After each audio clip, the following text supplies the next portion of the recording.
काऊणनमोक्कारम्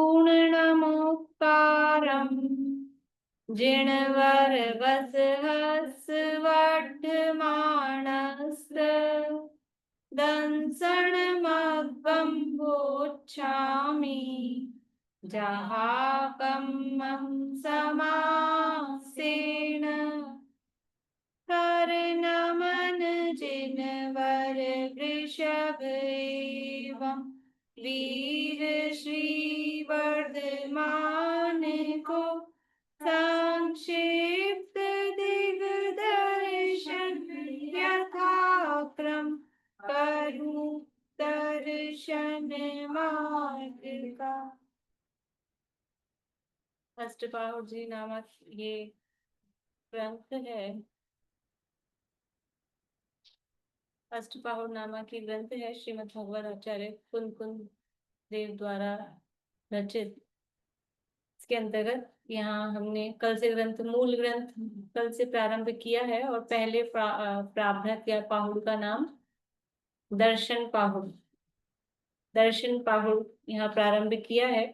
परंतु वो जो वचनिकाकार कौन है, वचनिकाकार हाँ पंडित जयचंद जी छाबड़ा, तो उन्होंने तो यहाँ यहीं से ग्रंथ प्रारंभ हो रहा है और वो 8 का ही ग्रुप है। तो सबसे पहले 8 के लिए ही कॉमन ये मंगलाचरण जो कल अपन ने पढ़ा था, कॉमन मंगलाचरण यहाँ पर किया है, जिसमें सबसे पहले महावीर भगवान को अथवा कहें तो 24 तीर्थंकर भगवान को अथवा तो कहें देव को नमस्कार किया। उसके बाद में जिनवाणी को, शास्त्र को नमस्कार किया। उसके बाद में गुरु रूप से गौतम गंधर आदि अन्य जो परंपरा में आचार्य हुए हैं उन सबको नमस्कार किया। फिर उसके बाद में जो ग्रंथ के कर्ता आचार्य कुनकुन स्वामी हैं उनको नमस्कार किया और फिर अपना प्रयोजन कि मैं क्या कर रहा हूँ, तो प्रयोजन यहाँ पर लिखा कि मैं इसकी वचनिका कर रहा हूँ ताकि वो सभी जीवों के लिए सुगम हो जाए, हितकर हो जाए। आगे पढ़ते हैं अपन, आगे वही शुरू वाला ही पेज है।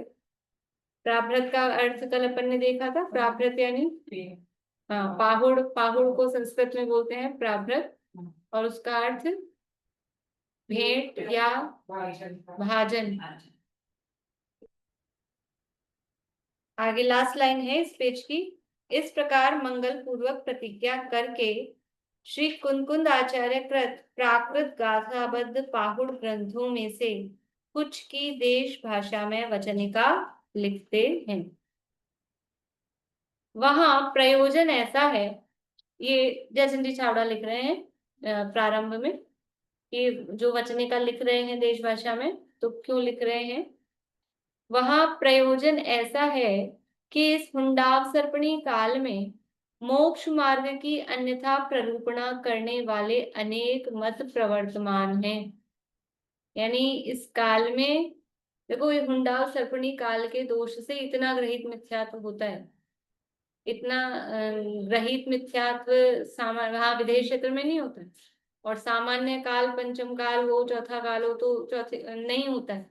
पर अभी वर्तमान में जो ग्रहित मिथ्यात्व का प्रचुरता, मतलब जैन धर्म तो बहुत अल्पसंख्यक है और बाकी सब किनका प्रभुत्व है, वो ग्रहित मिथ्या दृष्टियों का। फिर हुंडाव सर्पणी काल में ये मोक्ष मार्ग की, अब जो जो धर्म मत हैं वो सब कहते हैं मोक्ष पर, मतलब कहते तो यही है। अब उनका मोक्ष क्या है वो अलग चीज है, कि उनकी मोक्ष की कल्पना ही अलग टाइप की है, मान्यता ही अलग टाइप की है, लेकिन कहते तो सब यही है कि हम भगवान है और तुमको मोक्ष बनना पहुंचाएंगे, सुखी होने का उपाय बताएंगे। लेकिन वो अन्यथा बैकुंठ कहते हैं ना, बैकुंठ जाएंगे। हाँ बैकुंठ जाएंगे, मोक्ष मानते हैं बैकुंठ। हाँ कोई हाँ बैकुंठ पहुंचाते हैं, कोई जन्नत में पहुंचाते हैं, सबके अलग अलग हैं। कोई हेल हेवन, जो भी हेवन हेल तो नरक को बोलते हैं, तो वो सबका अपना अपना है, जो जो जहाँ जहाँ पहुंचाते हैं। तो ये केवल हुंडा सर्पणी केवल इस पंचकाल में है या पूरा जो ये 6 काल का पीरियड था ये पूरा हुंडा? चौथे और पांचवे के में ही, क्योंकि हुंडा अवसर्पणी मतलब वैसे तो पूरा ही अवसर्पणी, टोटल अवसर्पणी काल है, लेकिन पहले दूसरे काल में तो कुछ ऐसी अनहोनी बातें दिखी नहीं है, तीसरा काल के अंत से चालू हुआ है ये प्रभाव। हाँ, तो शलाका पुरुषों में और वो मोक्ष कब जा रहे हैं, ऐसी जो परिस्थितियां बन रही है ना, यानी अ, भोग भूमि चलती तीसरे काल के पूरे लास्ट तक, तो तीसरा काल चल ही रहा था, उसके पहले ही बीच मतलब पूरा नहीं हुआ उससे पहले ही कर्म भूमि चालू हो गई, तब तो मोक्ष चले गए। भोग भूमि में कोई मोक्ष नहीं जा सकता है, भोग भूमि में जन्म। तो ऐसा है कि वो भोग भूमि जल्दी समाप्त हो गई, अपने टाइम से पहले समाप्त हो गई, तो ये हुंडाव सर्पणी का दोष है। ऐसे वो सोचते हैं, क्रमबद्ध के साथ वो जो जिसके बाद आएगा वैसे ही आना चाहिए। नहीं तो क्रमबद्ध जो जिसके, तो ये भी क्रमबद्ध का ये मतलब मुंडा सबकी पहली बार नहीं, पहले भी हुए, असंख्यात कल्पकाल बाद एक आता है, लेकिन असंख्यात कल्पकाल पहले हुआ होगा कभी। देखिए, तो ये अन्यथा प्ररूपना करने वाले अनेक मत प्रवर्तमान है, उसमें भी देखो, ये तो ग्रहित मिथ्या दृष्टियों वाले तो है ही हैं, जैन नामधारी भी वो सब ग्रहित थी।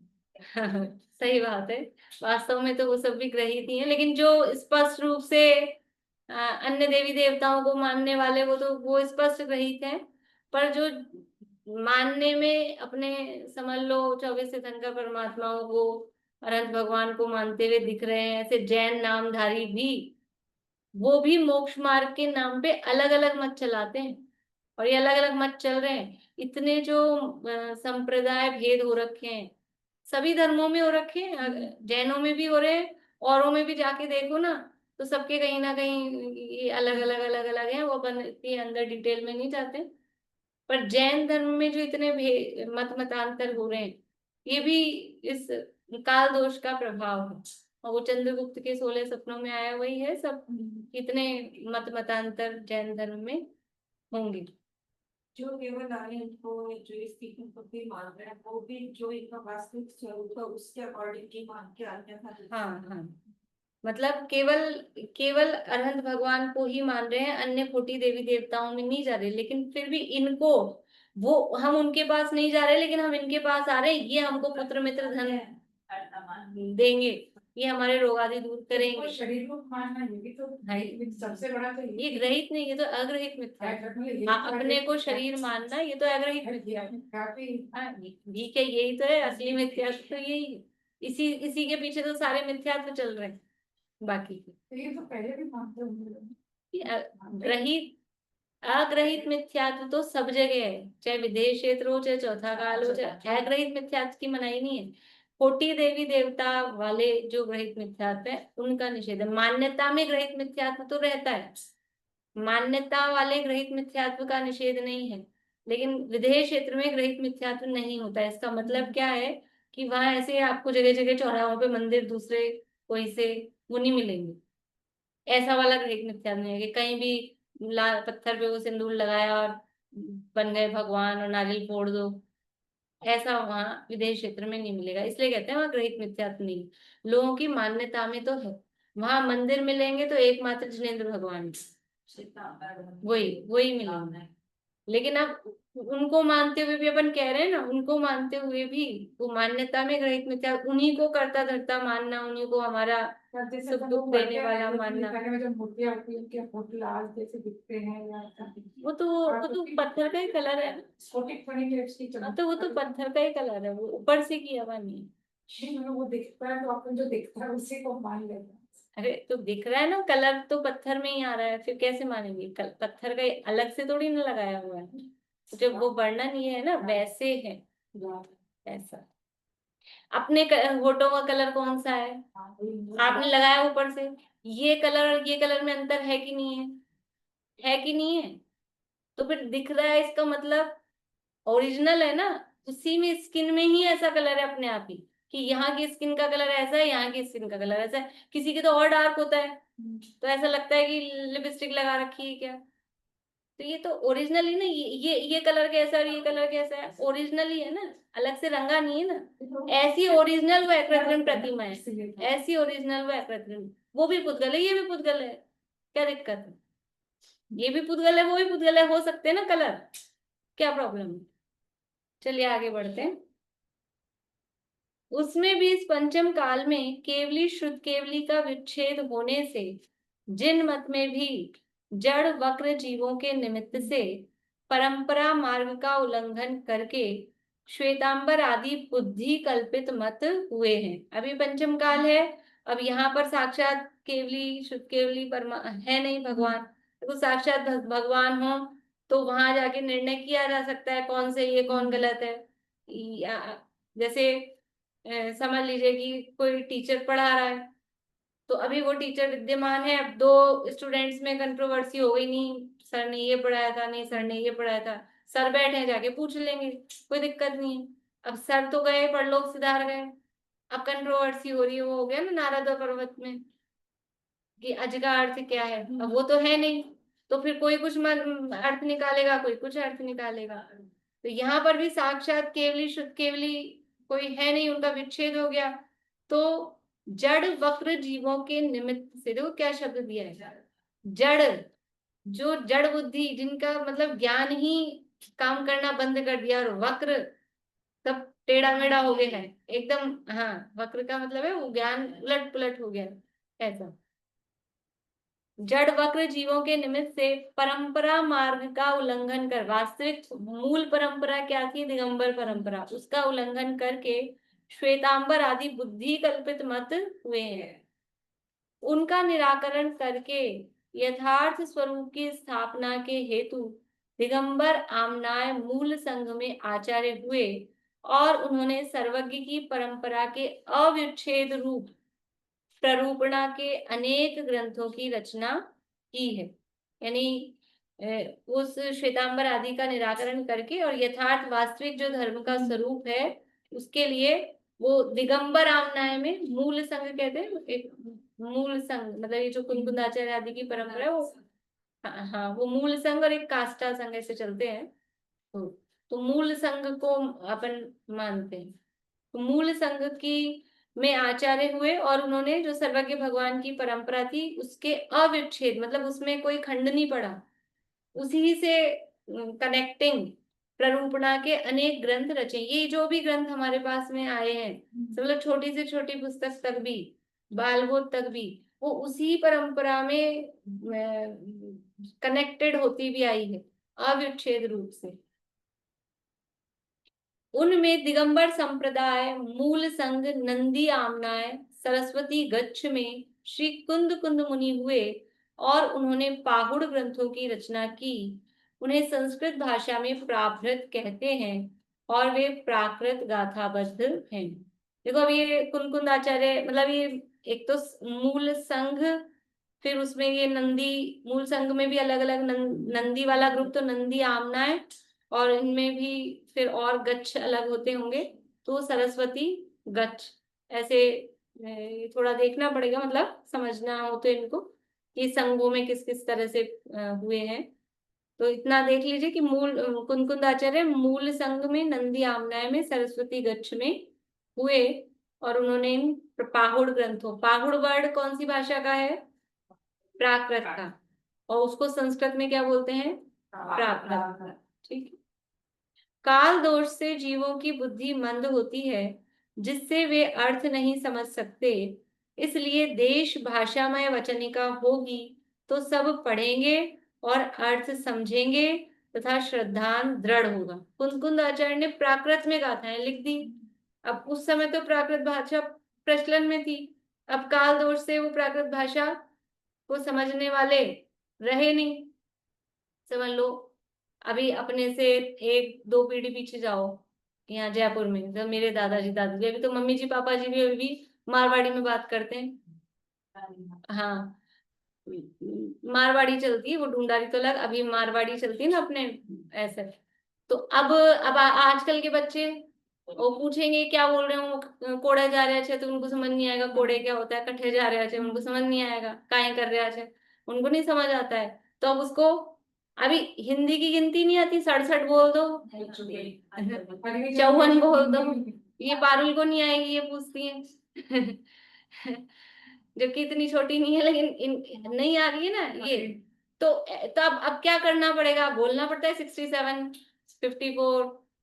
तो ऐसे ही अब वो ढूंढारी नहीं आ रही हो, प्राकृत नहीं आ रही है, तो उस समय ढूंढारी चल रही थी, तो सब जीवों को समझ में आ जाए, तो इसलिए ये देश भाषा में वचनिका होगी तो सब पढ़ेंगे और अर्थ समझेंगे तथा श्रद्धान दृढ़ होगा।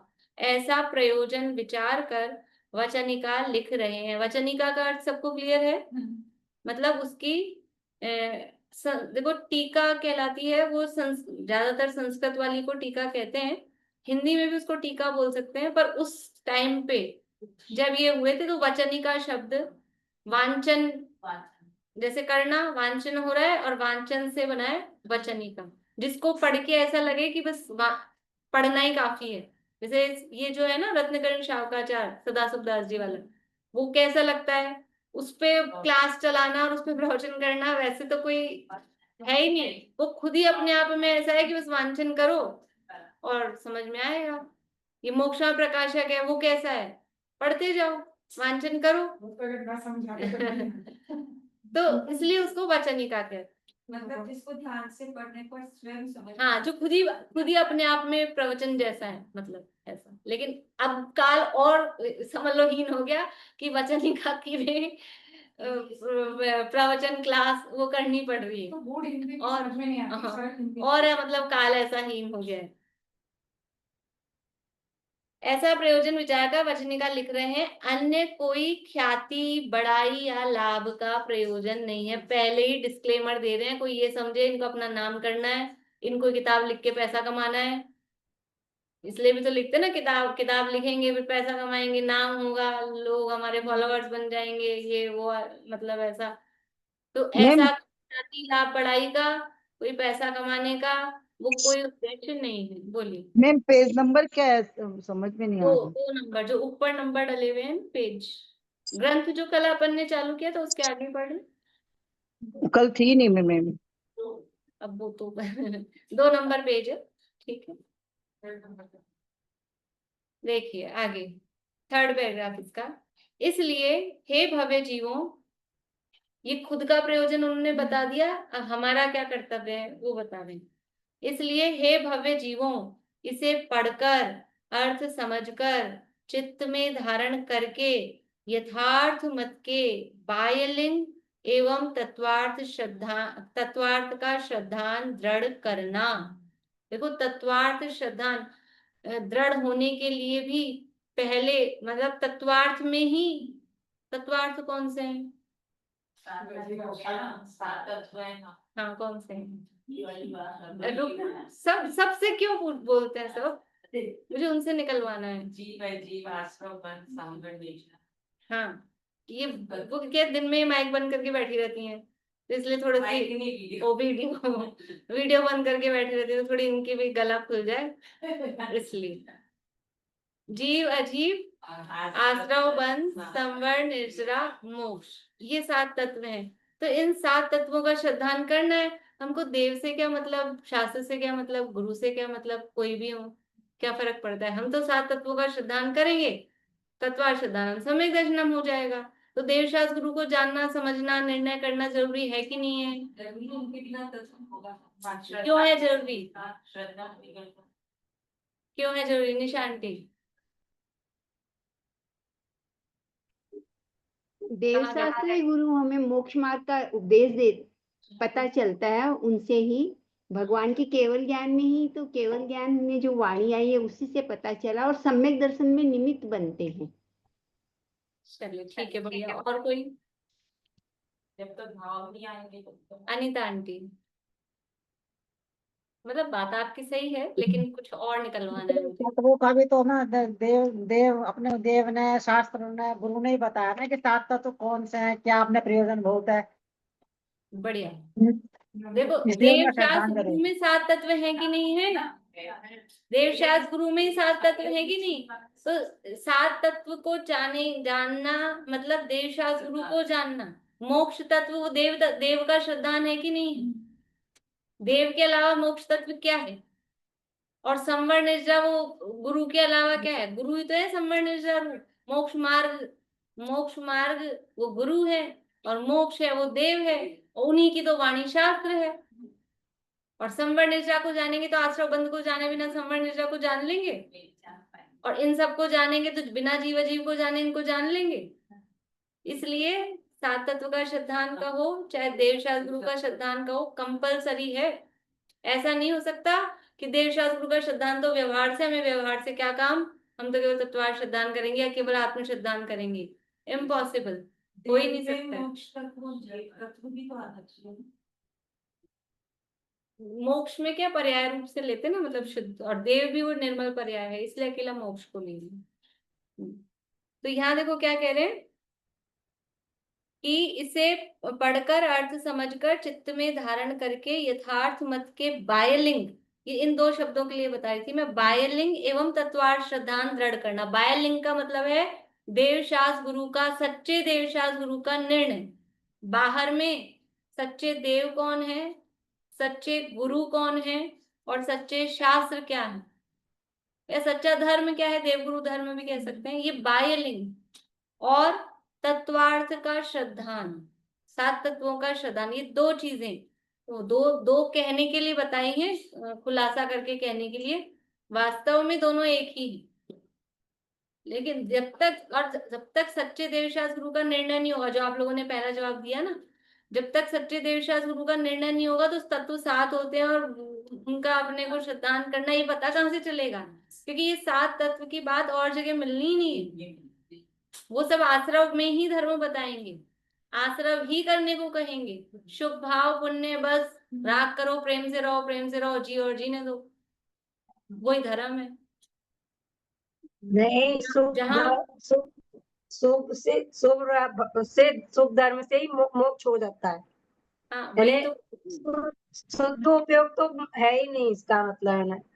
हाँ वही तो, इस तरह से ये इसे पढ़कर, ये जो अष्टपाहुड़ ग्रंथ है, इसे पढ़कर अर्थ समझकर चित्त में धारण करके और यथार्थ मत के बाह्यलिंग, सच्चे धर्म का जो बाह्यलिंग है, तो सच्चे देव का क्या स्वरूप है बाहर में, वो बाहर में सच्चे देव का क्या स्वरूप है, कुछ भी नहीं श्रृंगार किए, हाथ नहीं हथियार लिए, ना हाँ नहीं नारी संग, हाँ ये बाह्यलिंग सच्चे देव का। और सच्चे गुरु का बाह्यलिंग कि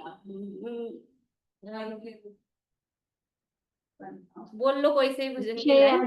वशाती तो निरारंभ परी, वही ना? हाँ नहीं, मतलब बाहर में जिनके तन पे न तार, अंदर में जिनके आनंद अपार। तो बाह्यलिंग क्या है कि बाहर में बिल्कुल भी इतना सा भी तिल के तुष मात्र भी जिनके परिग्रह नहीं है, ये गुरु का बाह्यलिंग है। और शास्त्र का बाह्यलिंग क्या है, वीतरागता की पोषक है, वो शास्त्र है। इसमें कुछ बुद्धि की मंदता से तथा प्रमाद के वश अन्यथा अर्थ लिख दूं तो अधिक बुद्धिमान मूल ग्रंथ को देखकर शुद्ध करके पढ़ें और मुझे अल्प बुद्धि जानकर क्षमा करें। देखो अंत में कहते हैं लघुधि तथा प्रमाद थे, ये शुरू में ही पहले ही क्षमा मांग रहे हैं कि वैसे तो मैं लिख रहा हूं, लेकिन फिर भी कुछ क्षयोक्षम ज्ञान है, कुछ बुद्धि की मंदता से या कुछ प्रमादवश लिखना कुछ चाहता है, लिखा कुछ जाए, जैसे बोलना कुछ चाहते हैं, अभी मैं बोलना वीडियो चाह रही थी और बोल रही हूँ माइक, तो ऐसा ऐसा प्रमाद ही है ये। तो ऐसे प्रमाद से अथवा कभी कोई अपने को नहीं आ पा रहा है तो बुद्धि की मंदता से यदि कुछ हो जाए, तो जो अधिक बुद्धिमान है, विशेष विद्वान है, वो उसको शुद्ध करके पढ़ें और मुझे क्षमा करें। अब यहाँ प्रथम दर्शन पाहुड़ की वचनिका लिखते हैं। सबसे पहले दर्शन पाहुड़ ग्रंथ यहाँ पे प्रारंभ हो रहा है, उसका मंगलाचरण ये कर रहे हैं। पढ़ते हैं दोहा।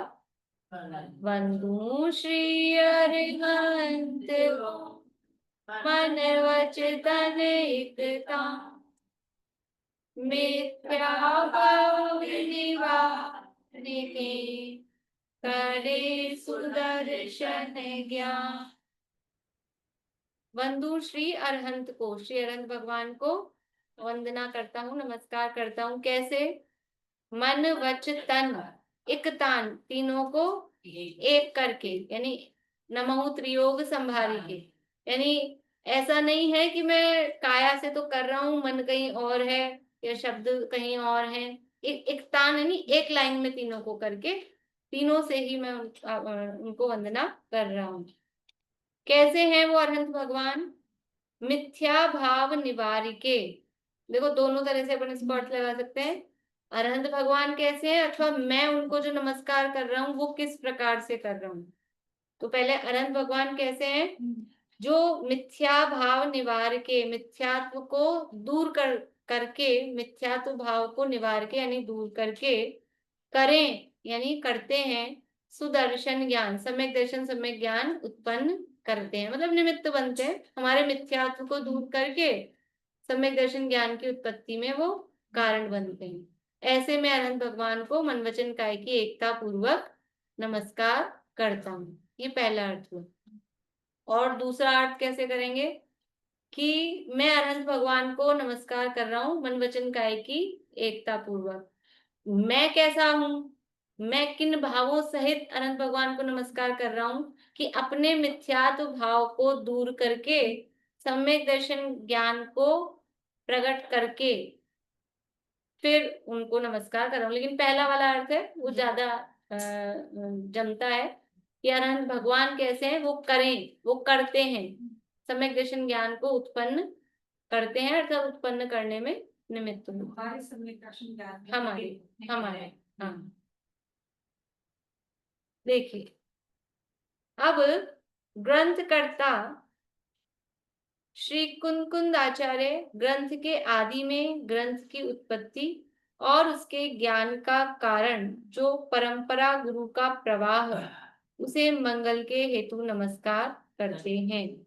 ग्रंथ के प्रारंभ में मंगलाचरण किया जाता है तो किसको नमस्कार कर रहे हैं कि ग्रंथ की उत्पत्ति और उसके ज्ञान का कारण जो परंपरा गुरु यानी गुरुओं की परंपरा से जो ज्ञान प्रवाहित होता हुआ आ रहा है उसको यहाँ पर नमस्कार कर रहे हैं। देखिए गाथा पढ़ते हैं अपन, बुलवाती हूँ मैं, वैसे तो अपन करते हैं मंगलाचरण लेकिन अभी अपन अपनी पद्धति है गाथा बुलवाने की, गाथा बुलवाते हैं।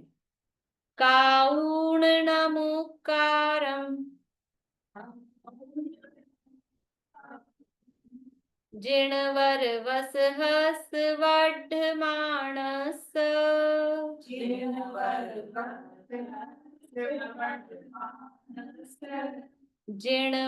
वस हस वड मानस,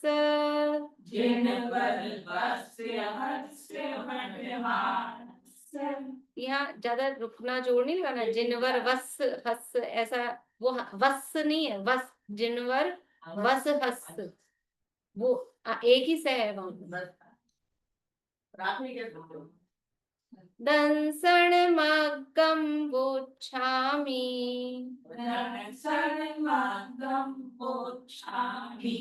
जहाकं मम समासेन,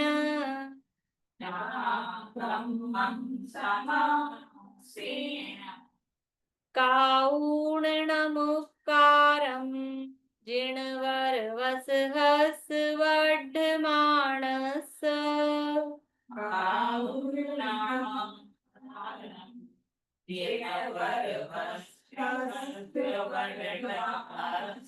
अभी भी आप लोग वस हस ऐसा ही आ रहा है, सबका कॉमन मिलके, वस नहीं है, जिनवर वस हस, वस हस, वस हस, काऊणमुक्कारं जिणवर वस हस वड मानस,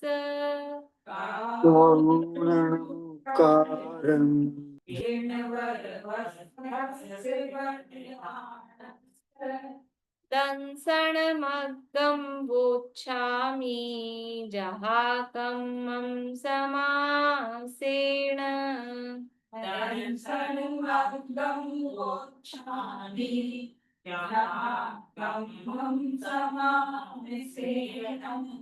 देखिए काउन ये तो है प्राकृत की गाथा है ना, इसके नीचे जो दिया है वो उसकी संस्कृत की, उसको बोलते हैं संस्कृत छाया, मतलब वो संस्कृत में गाथा वर्ड नहीं है, संस्कृत में गाथा होता है प्राकृत में। संस्कृत के छंदों के नाम अलग होते हैं, ये प्राकृत में गाथा, गाथा छंद ही प्राकृत में होता है, और इसकी ये संस्कृत में अनुवाद समझ लो तो उसको बोलते हैं संस्कृत छाया। और जो फुटनोट के जैसे लाइन के नीचे दिया है वो उसका है हिंदी पद्यानुवाद, उसको पद्यानुवाद बोलते हैं। ठीक है, एक बार मतलब समझ लें, क्योंकि दो दो दिखेंगी ना आपको पूरे ग्रंथ में। अभी तक अपन ने जो ग्रंथ पढ़े उनमें ऐसे डबल डबल नहीं थी। तो सबसे जो बोल्ड वाली है वो गाथा है प्राकृत की, उसके नीचे उसकी संस्कृत छाया है, और फिर फुटनोट के रूप में उसका हिंदी का अनुवाद पद्यानुवाद है। तो मेरी वाली में तो गुजराती पद्यानुवाद है। तो अपन गाथा बोलेंगे प्राकृत की, और फिर हिंदी वाला बोलेंगे, संस्कृत वाला अपन बोलेंगे नहीं। पर संस्कृत वाले में देख के कुछ कुछ अर्थ अपने को समझ आ जाता है। तो काउन का अर्थ ऐसे प्राकृत में नहीं समझ आ रहा, कृत्वा, कृत्वा में समझ आ रहा है। कृत्वा यानी करके, कृत्वा यानी संस्कृत वाले भी बोल लेंगे, वो भी बुला देना। ठीक दोनों है, काम हो जाएंगे एक साथ, संस्कृत भी थोड़ी थोड़ी आ जाएगी। ठीक है, बोलते हैं। कृत्वा नमस्कारं जिनवर वृषभस्य वर्धमानस्य, बोलिए।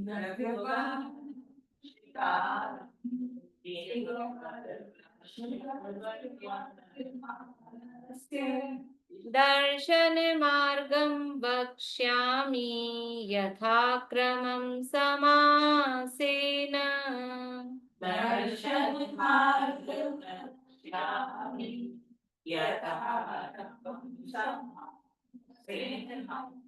तो काउन यानी कृत्वा यानी करके, क्या करके, नमुक्कारम यानी नमस्कार। देखो नमोकार, कहीं कहीं नमुक्कार भी लिखा हुआ मिलेगा तो अपन ऐसे हे कर देते हैं, नमुक्कार गलत है, नमुक्कार गलत है, लेकिन प्राकृत में बनते हैं। और नमुक्कार का अर्थ क्या कर रहे हैं, नमस्कार।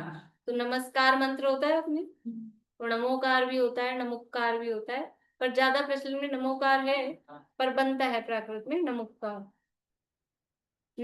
करके, क्या करके, नमुक्कार यानी नमस्कार। किसको कर रहे हो, जिनवर वसहस वर्धमानस्य, जिनवर वृषभ और वर्धमान को, जिनवर वृषभ को और वर्धमान को। जिनवर वृषभ कौन से हैं, हाँ, वृषभ यानी आदिनाथ तीर्थंकर, जिनवर यानी तीर्थंकर परमात्मा, और वृषभ यानी आदिनाथ भगवान, और वर्धमान यानी महावीर भगवान।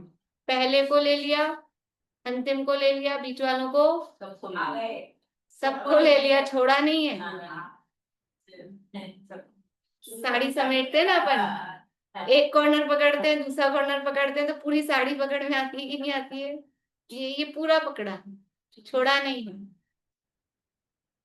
तो श्री आदिनाथ भगवान, ऋषभ भगवान और अंतिम तीर्थंकर वर्धमान भगवान, ऐसे करके 24 तीर्थंकर भगवानों को नमस्कार करके, क्या कर रहे हो, नमस्कार करके दंसण मग्गम बोच्छामी, दर्शन का मग्गम यानी मार्ग, दर्शन, दर्शन का मतलब क्या है, यहाँ दर्शन का मतलब श्रद्धान नहीं है, यहाँ दर्शन का मतलब है जैन दर्शन होता है ना, दर्शन, वो वाला दर्शन है। अपन दर्शन शब्द के अर्थ कल करेंगे, आज समय अपना हो रहा है।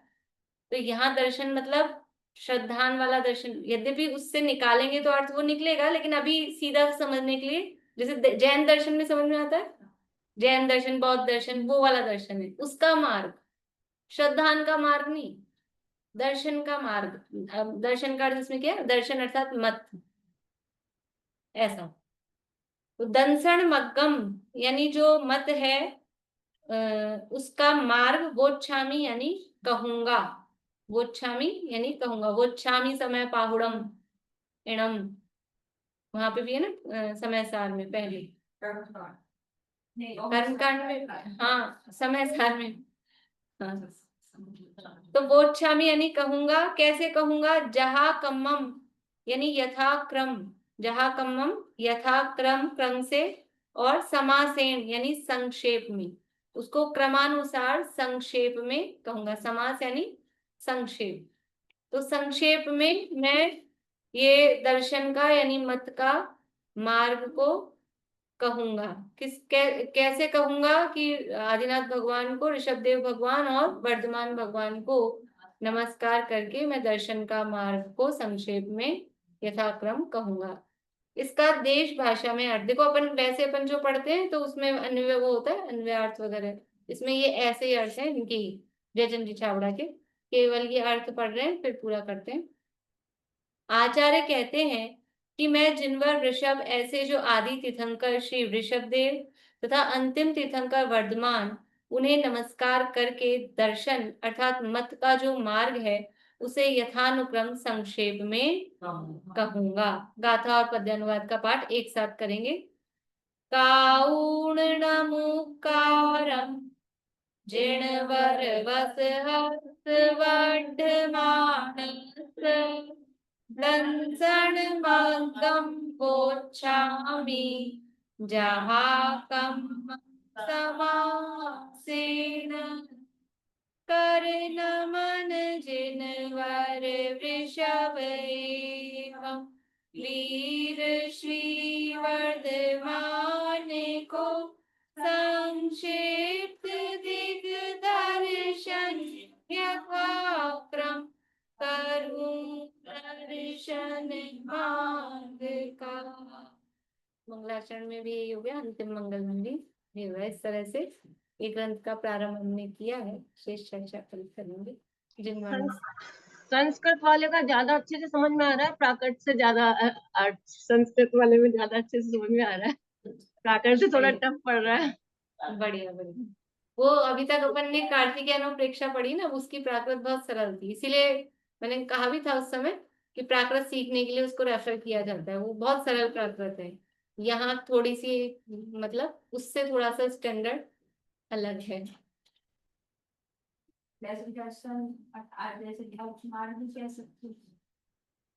दर्शन मार्ग, मोक्ष मार्ग में जब से लिया चैतन्य के आनंद का स्वाद, रमणीक लोग भी लगे मुझको सभी निस्वार्थ, ध्रुव नाम की ओर दौड़े परिणति मेरी, ग्रंथ की भावना अब हो सफल मेरी, लीते रहो आराधना में हर घड़ी मेरी।